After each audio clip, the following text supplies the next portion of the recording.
Hello, everyone. Welcome to another Game Vault podcast stream. I'm your host, Mark. We're back with the news hour. It is Easter Sunday here. For those of you that celebrate, happy Easter Xbox. We have probably a slightly shorter show. I don't have much to do, mainly because of the opening segment. I really have like 2 games to talk about. And that's about it. I didn't get to play much variety of games this week. As most of my weekend, when I do get to experiment, maybe jump into some new games, did not occur because I was in Frederick, Maryland, which is about 30 minutes or less from West Virginia, for softball. And then I went and saw Project Hail Mary afterwards. So, so I didn't have any time to really sit down and play video games this weekend.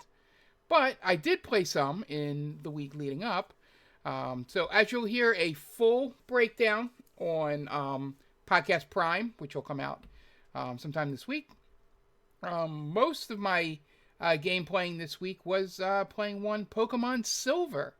I'm not going to give my full thoughts here, just so you guys can hear them over on Podcast Prime, and also mostly because I don't want to contradict anything I said there, because I kind of don't remember what exactly I said. But the one thing I'll say is, it's just like every Pokemon game. I get it. I get why people love it.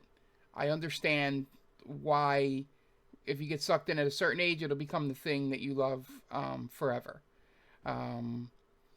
I got that way with Zelda, with Link to the Past, around the same age that Pokemon came out for most people. So I get that. I absolutely get that. I had a good time with Silver. I even played it a little bit after we recorded Podcast Prime, even though I didn't need to. I can see how having it as a handheld, and getting sucked into, leveling up the Pokemon, getting them to evolve or not evolve, and all that stuff, really, would make it popular. But for my full thoughts, you can hear it over on Podcast Prime. For the other 2 games I played, I continue to play NCAA, as I said, on Prime. I'm probably going to play that all the way until 27 comes out. It's engaging enough, and enough little things around the edges that I love, in terms of geek stat stuff. That'll just keep me going from here on out, more than 25 ever did. So, and it's a fun game to play to boot. And also I can watch gaming videos and watch, just podcasts and all that stuff while, maybe have the flyers on while I'm playing it. Just things like that. Is why I'll probably keep playing that. It's a lot of fun. Still winning national championships. Greatest coach to ever live. And I can't wait. I'll probably start transitioning into some NHL. Now that the playoffs are heating up for my local squad, who hasn't been there in a long time. We haven't played a playoff game in front of fans in 8 years. And we haven't played a playoff game since the pandemic. So it should be fun if they end up making it. And then the other game I played, you guys watched me play on stream on Friday. The Trails in the Sky. So it looks like we're at the final dungeon. We had the little bit of the hot tub episode without any hot springs. I'm sorry, not hot tub, hot springs. With them not really going into the hot springs, unless we already had a hot springs episode earlier or whatever. But they went on a vacation to a lake, and did some fishing, did some, apparently some battling, sparring and stuff like that. And basically it was just me doing voice acting for about an hour and 20 minutes. As we didn't really do much battles outside of me fighting a few battles up front, just in case if I had to fight one, just to get my bearings. yeah, we Father Kevin is officially on our team. I still don't think he is really a. I think he's a double agent, but I may be wrong. This might be the Estelle's a werewolf thing, which hasn't been proven either way yet. So I might still be correct with that. But yeah, so we're getting near the end. I would imagine we have a month left if I play it every Saturday or Friday at this point. Yeah, because for the rest of April, I'll be playing it on Fridays just because softball. Yeah, I wouldn't have been able to play on Saturday even if I didn't go see Project Hail Mary. But I got home at 8:30. It was like almost a 3-hour ride back because of traffic. So, and I'd already driven 2.5 hours there in the morning. So, the one positive was there was a Roy Rogers out there. So I got to have some Roy Rogers chicken and roast beef. The main thing that was exciting for me was they have a whole bunch of sauces apparently, and I just had them pack 2 of every sauce that was like Roy Rogers specials.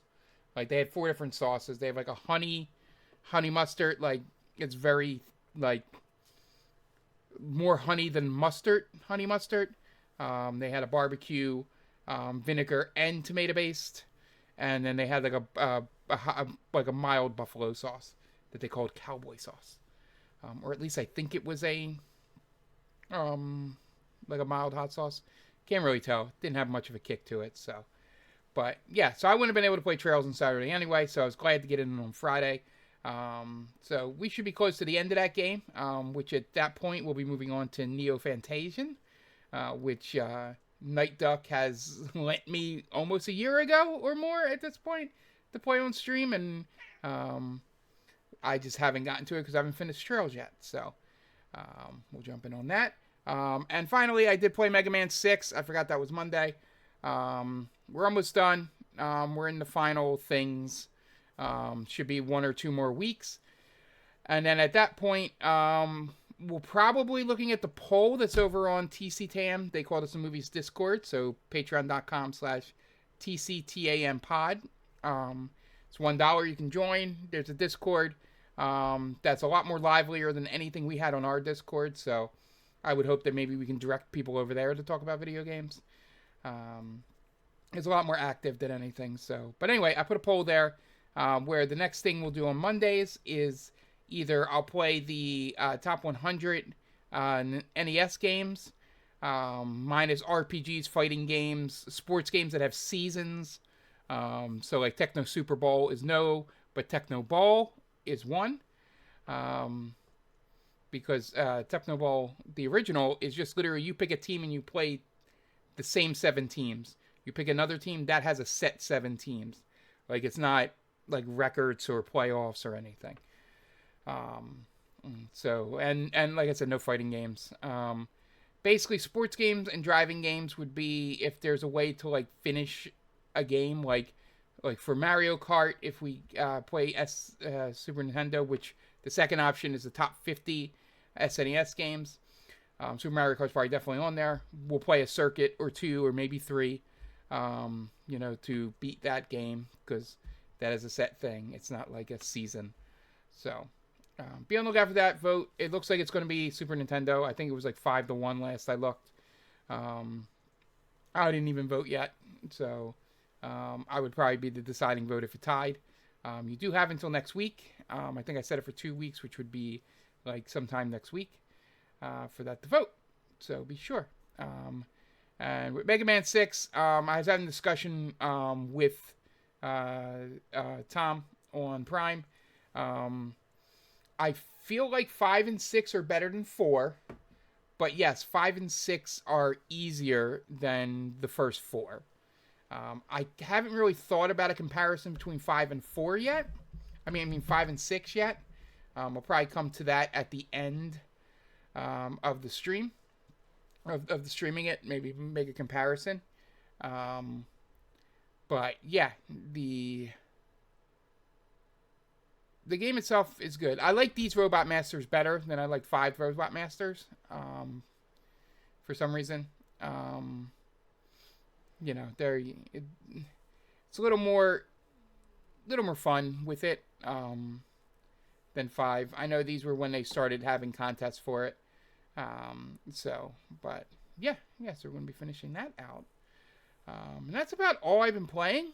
I might pick up a game or two here in April. One of the stories I have is basically explaining the big games coming out for April. So maybe we'll pick a game or two to play on stream, or maybe we can do a hasty glance on someday during the week. I don't know when I would be free. Maybe a Wednesday or something for one of these games to maybe play fully through. Because remember, 007 is the next game that we do on stream here. So that we've committed to. So without further ado, we will switch over to the news.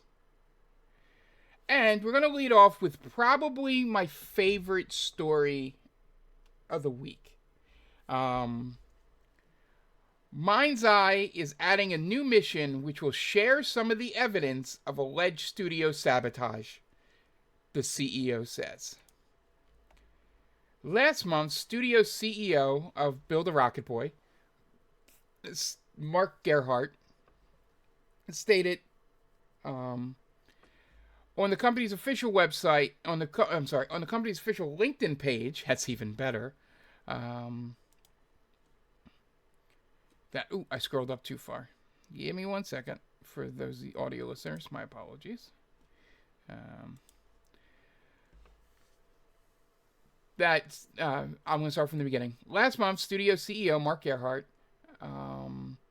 stated on the company's official LinkedIn page that more staff were being made redundant, stating that while management took responsibility for the outcomes of the project, the game's launch was also affected by factors beyond normal operational challenges and competitive environment. Gerhardt went on to claim that one of the main reasons behind Mindseye's commercial failure was overwhelming evidence of organized espionage and corporate sabotage, and that it was working with external partners and legal advisors to work towards prosecution. Now, in an interview with GamesBeat, Gerhardt says an upcoming Mindseye update will add a new mission which will provide evidence of these alleged acts. Telling the publication that the game would be getting a new mission called Blacklist, which introduces a female playable character, Gerhardt added. We're also using that to share some of the evidence of the sabotage with the community. No further explanation was given. Elsewhere in the interview, Gerhardt claims that there has been an orchestrated campaign against the company and the authorities were now looking into it. We got very strong evidence of this and conducted quite thorough investigations over the months since launch. We've identified parties involved, and it's now with the authorities in both the UK and US to deal with. I can confirm that they're assisting with the investigation, but it's also in their hands now. This is one of those things where, I'll just finish out the story. We'll leave them to do what they do, make their arrest or any announcements in due course. I think we're not saying anything further at this stage on that. We'll just let the natural course of justice take its path. The rise of Mindseye last June was followed by social media being flooded with videos of the game's technical issues and bugs. The situation deteriorated to the extent that PlayStation started refunding multiple players, a rare occurrence that previously took place during the troubled launch of Cyberpunk 2077, before it was pulled from sale entirely. The Mindseye's Metacritic score currently stands at 39 for the PC version and just 28 for the PS5 version, making it the lowest rated game on Metacritic in 2025. Now, this story is absolutely wild for one of two reasons. That they're going to use a video game to out people that sabotage the company. That's insane and really, really wild. But the other part is we're all sort of joking and making fun of the CEO, but I think the craziest, wildest outcome to this is if he happens to be correct. And there were actual sabotage and all those other things that they claimed that actually made this game bad. It's not going to be true, but that 1% chance that this might all be true would be wild, and I would love it, and it would be just fit perfectly in the gestures to everything world around us. Hopefully we'll be following up on this like we did with the Microsoft trying to buy Activision stories. I'm going to try and keep an eye on this as best I can. Next up, speaking of Xbox, this summer's Xbox Game Showcase is confirmed for June, followed by a Gears of War E-Day Direct. The Xbox Game Showcase 2026 will be live streamed Sunday, June 7th, which we will do on here, 10 a.m. Pacific, 1 p.m. Eastern, and will be followed by a Gears of War E-Day Direct presentation. The showcase promises first gameplay looks and huge news on upcoming titles from our first-party studios across the Xbox family, as well as our third-party partners around the globe, from the biggest franchises to soon-to-be indie darlings. Immediately following the showcase, we'll go even deeper on one of the games coming later this year, directly from the team behind the Gears franchise, the Coalition Studio. Gears of War E-Day Direct will take players into the start of Emergence Day, offering new details, gameplay, and insights about the hugely anticipated origin story to the games of Gears of War saga. Xbox President Asha Sharma has also confirmed that Xbox Fan Fest will be returning to help celebrate the 25th anniversary of Xbox. So, we're probably looking, like they said here, Fable, Minecraft Dungeons, Halo Combat Evolved, remake, Clockwork Revolution, OD, just a bunch of games that we should be expecting here. But like I said, we will be doing our own watch talkover as we do every year. We're going to try and do as many of these live as possible. But just be on the lookout for that here. That is Sunday, June 7th at 1 p.m. Eastern Time. All right, next up, next two Nintendo stories here. U.S. Patent Office revokes Nintendo's patent on summoning characters to make them battle. Last summer, Nintendo was granted a U.S. patent which covered the action of summoning another character and making them battle on the player's behalf. 2 months later, the U.S. Patent and Trademark Office, I guess that's what USPTO stands for, Director John A. Squires personally ordered a re-examination of the patent, the first time since 2012 that a USPTO director has personally done so without another company officially getting involved, citing previous patents which may have made it invalid.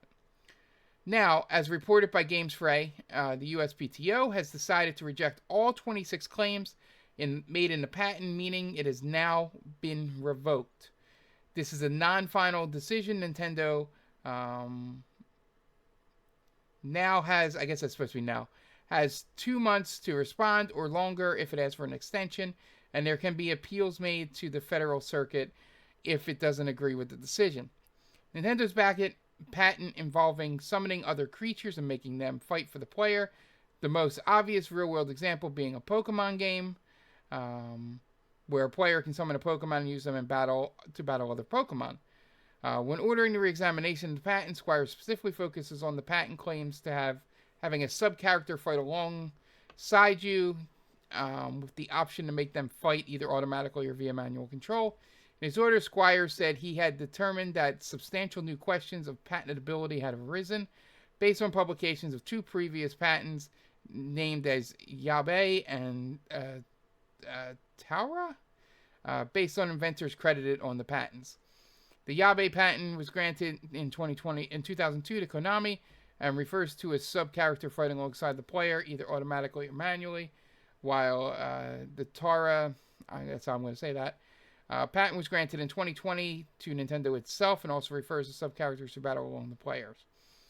U.S. PTO's decision to reject the patent also cites two more previous patents, another patent named Motokura, which was granted to Nintendo in 2022, and a patent called Shimomoto,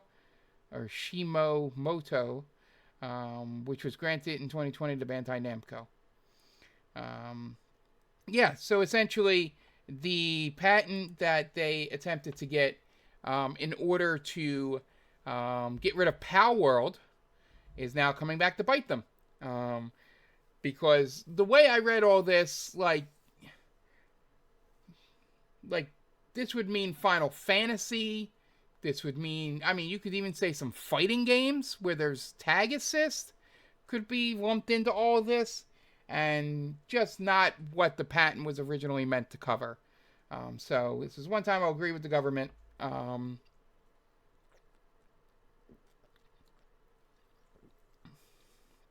To do this here. We'll see what Nintendo decides to do, if they appeal it or they're just like throw their hands up and be like, fine, whatever. We stopped Pal World's momentum, and that's all we really care about. Next up, Tomodachi Life doesn't support Switch 2's handheld mode boost because it runs at 1080p in handheld, Nintendo says. Nintendo says it's recently added handheld mode boost mode, for Switch 2 won't be supported by Tomodachi Life Living the Dream because it includes the same benefits already. Last month, Switch 2 received a system update which added a new handheld mode boost feature, one of the most common requests amongst players. When the original Switch plays games when docked to a TV, it runs them at 1080p, but when playing in handheld mode, it drops this to 720 to match the Switch's native display resolution and to save on battery life. Because Switch 2 has a 1080p screen and it's more powerful since launch, players have been asking for an option to run Switch games at dock mode while playing on handheld in Switch 2. It's exactly what handheld boost mode does. By turning it on, players can essentially tell their Switch 2 to run Switch games in docked mode even when the player is in handheld, ensuring full 1080p output and processing power. Now, Nintendo has confirmed that Tomodachi Life Living the Dream, its first release for the original Switch since handheld mode boost was rolled out, will not support the new feature because the game has a similar Switch 2 mode built in. When playing Tomodachi Life Living the Dream in handheld mode on Nintendo Switch 2, you can play it at a higher resolution than using handheld mode on the Nintendo Switch, regardless of whether handheld mode boost is enabled or disabled. For that reason, this game does not support handheld boost mode. So, really, this is just Nintendo. I think essentially,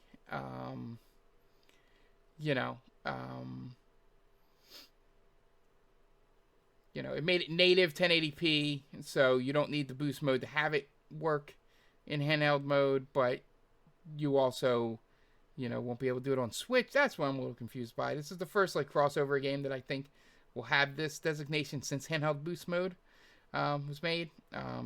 Read the rest of the article here. While it may initially appear that this is an arbitrary move since it's essentially doing what handheld mode boost would have done anyway, the main difference is that because the game applies it natively to the touchscreen is still enabled, allowing players to use it for game design features and meat creation. So there you go. There's the big difference. I didn't understand that you could not use touchscreen in handheld boost. But yeah. So just working out the kinks with Switch 2 here, and I love that Tomodachi Life Living the Dream is the one to bring up to try and straighten out these kinks. All right, moving on. This is for Tom, mostly. He's probably already heard of this, but I thought he would love this. Box Room is a home designer game that turns your actual Steam library into physical game boxes. Box Room is a home decor sim where players can design the look of their own bedrooms or game rooms. Players use a catalog to choose their walls, flooring, and furniture, then lay them out however they see fit. They can also buy bookshelves and other shelving cabinets, which can then be used to store their game collection. The twist is that the game collection doesn't consist of fictional titles, but actually integrates the player's own Steam library into the game. Boxroom takes the metadata found on each game's Steam page and uses this to generate a physical game boxes based on each title. with the game's main image serving as its cover art and its screenshots found inside each box as postcards. Certain games will also unlock secret features, collector's editions, and upgrades, with developer Nested Loop Studios asking how many are hiding in your collection.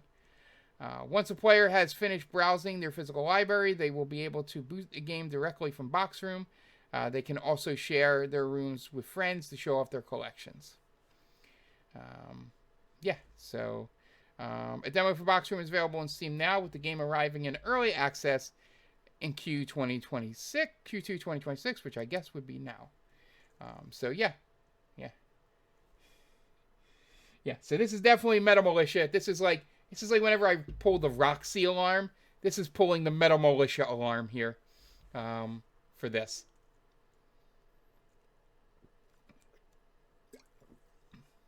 I feel you will have a good time and appreciate this game more than anybody else here.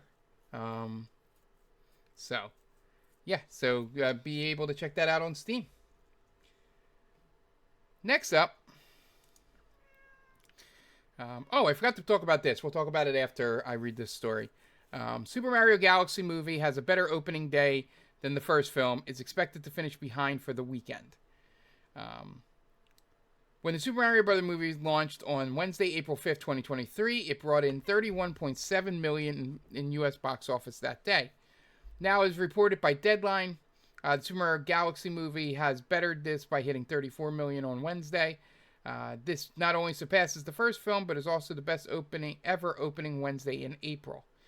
Despite its strong start, the publication notices that it's harder to tell whether it will keep up this momentum over the course of its first 3-day period, up to the end of Friday, and then its 5-day period ending this weekend. Universal has estimated the film will hit $128.2 million over 3 days and $186 million over 5 days, which would be less than the Super Mario Bros. Movie, which hit $146.3 million in 3 days and $204.6 million in 5 days, but would still be Illumination's second best opening, beating out any of its Minion movies.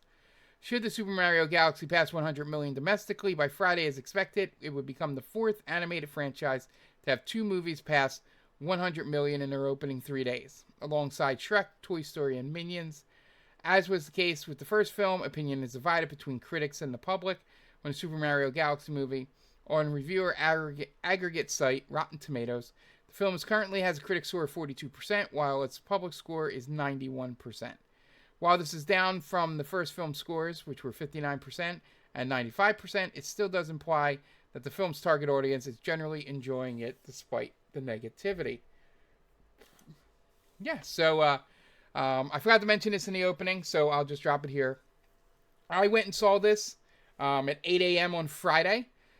It was me and then a dad and his 3 sons, who probably all had off from school because of it being either spring break or they were just off for the Christian Good Friday holiday.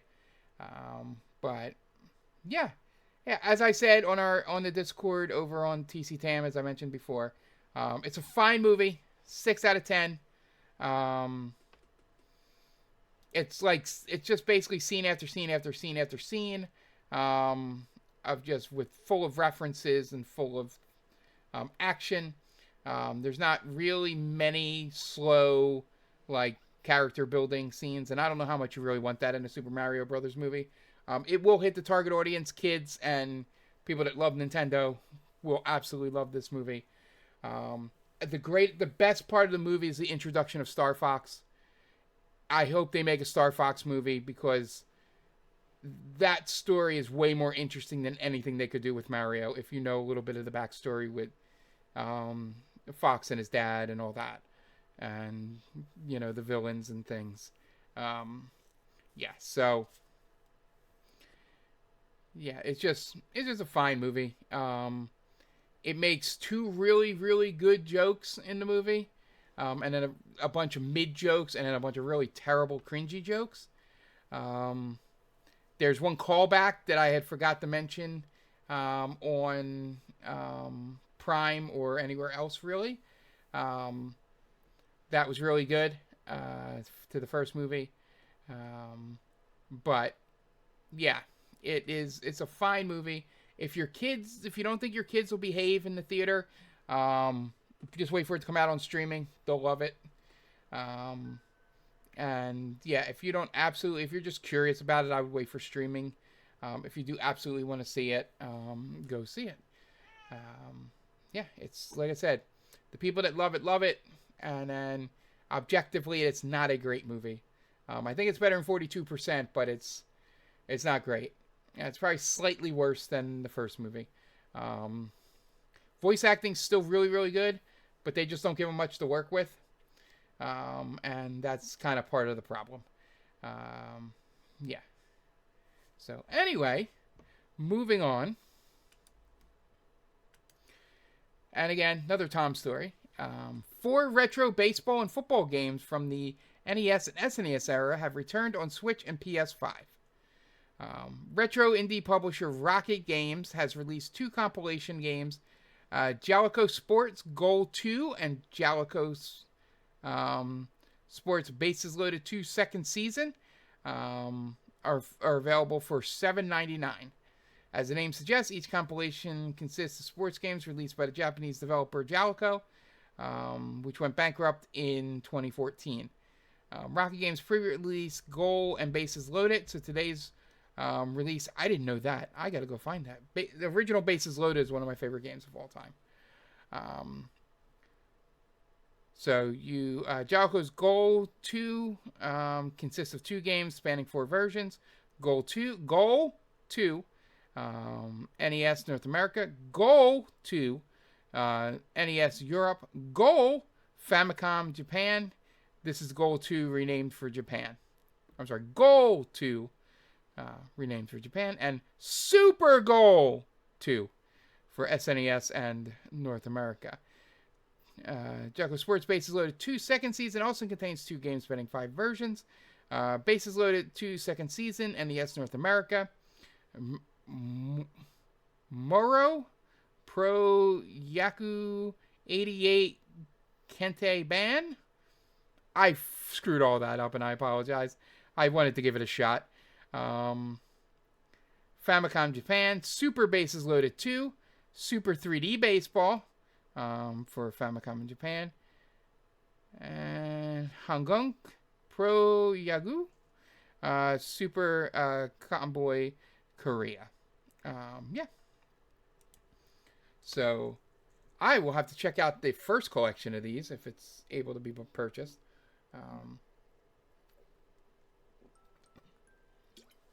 To just see what it would be like. So anyway, moving on. Again, Amazon Prime. If you have Amazon Prime, make sure you check about your free games. So there's 12 free games for April, and I will read them off below. Amazon Luna, April 2023, 6 free games for PC. Available now as of April 2nd. XCOM Enemy Unknown Complete Pack from GOG. Total War Pharaoh Dynasties in the Epic Games Store. April 9th will be A Rat's Quest, The Way Back Home in the Epic. And King of Retail on GOG. April 16th is Snake Core for GOG. Monster Harvest, Epic. Detective Agency Grey Tie Collector's Edition, Legacy Games. Neocab on GOG. The Pale Beyond on GOG. Kinuku Nico, Super Muscle Cat, and Epic. Fantasy General on GOG, and Pinball Spiral on GOG. Every month, there's at least 1 or 2 games that you do want to download from this. So if you do have Prime and you're already paying for it, might as well go and check out the games that are free on Luna there. All right. And our final 2 stories here. April's PlayStation Plus games. Free essential monthly games have been confirmed. There are 3 games for subscribers to claim this month. This time there will be just 3 games to claim, all of which will be available from April 7th to May 4th for members of all 3 PlayStation Plus tiers, Essential, Extra, and Premium. As previously leaked, April's PlayStation Plus Essential games include Lord of the Fallen, the 2023 successor to the 2014 game of the same name. Joining it is Tomb Raider 1 through 3 Remastered, which consists of the first 3 Lara Croft titles, including all expansions and secret levels. Each game includes updated graphics with the option to switch to their original polygonal look. Finally, the third game is Sword Art Online Fractured Daydream, an online co-op action game where up to 20 players can team up.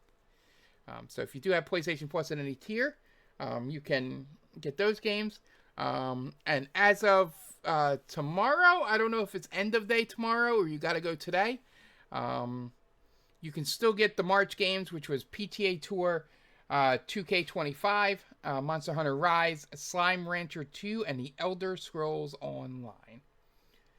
So if you have PlayStation, go ahead and grab your free games. And finally, VGC here has April's upcoming games here. So we'll just go through just to let you know, see if there's any big games you may have missed. Starfield plus Free Lanes, Terran Armada DLC, that comes out on April 7th. Pokemon Champions comes out on April 8th. Beyond Words comes out on April 9th. Hades 2 for Xbox and PlayStation 5 is on April 14th. Mouse PI for Hire is on April 16th for PS5, Switch 2, Xbox, and PC. Tomodachi Life Living the Dream is April 16th for Switch. Pragmata is coming April 7th for PS5, Switch 2, and Xbox. Masters of Albion, April 22nd for PC. This is the game from Peter Molyneux. Original maker of Fable, I believe. That's April 22nd. Kiln, which is that random Double Fine game. That's coming April 23rd to PS5, Xbox, PC. Saros is April 30th for PS5. And then there's a list of games here. I'll just go through them quickly. Ghost Simulator 3 is already been released. Darwin's Paradox came out on Thursday. Shinobi Art of Vengeance, Sega Villain Stage DLC. Tiny Bookshop is April 10th. Replaced is April 14th. Atomic Heart Blood on Crystal DLC is coming out in April. Cthulhu, The Cosmic Abyss is on April 16th. Albion Online is April 21st. Tides of Tomorrow is April 22nd. Kingdom's Return, Time Eating Fruit and the Ancient Monster is April 23rd. Outbound is April 23rd. Diablo 4, Lord of Hatred is April 28th. Amnesia Rebirth is April 30th. Incombini, One Store, Many Stories is April 30th. And Invincible Versus is April 30th. So if you're looking for any games, there seems to be a very packed April in terms of 2 games that I did want to check out. I will probably, if I get anything, we get Pragmata to play out of these games here. I do want to play Saros, but maybe Mouse PI for Hire I'll get later in the year. But yeah, definitely Pragmata is a game I'll probably look to pick up pretty soon. Here, maybe we'll do a hasty glance at that. So, yeah. So that will do it for the show. We will be back tonight, if you're watching this on YouTube or listening to it, for another round of Mega Man 6. Be sure to go over and join TC Tan Pro Patreon. It's just $1. And we have a poll there in the video games section of that Discord, where you're voting for my next games I will play on Monday. One of the choices is the top 100 NES games, minus RPGs, sports and fighting games. And then the other choice is the top 50 SNES games, minus RPGs, sports and fighting games. So please vote there. It looks like it's probably going to be SNES, but if there's any late surge from anybody that has not joined yet, feel free to go over there and do it. There's lively discussion, music, movies, video games, anything you want there. It's probably the best Discord for our group of people that listen to this show. Excuse me. Tom will be back on Thursday with hopefully one of the last episode of Final Fantasy VI. At worst, it's the second to last. He's just got a bunch of boss fights and stuff that I can tell before the end of the game, so it's just a matter of how good those boss fights go. And then I'll be back on Friday with some more trails, and then we'll be back here on Sunday with the News Hour. So yeah, thank you all for joining me. It has been fun as always. Happy Easter, Xbox, to all those that celebrate. And we'll see you next time. Bye!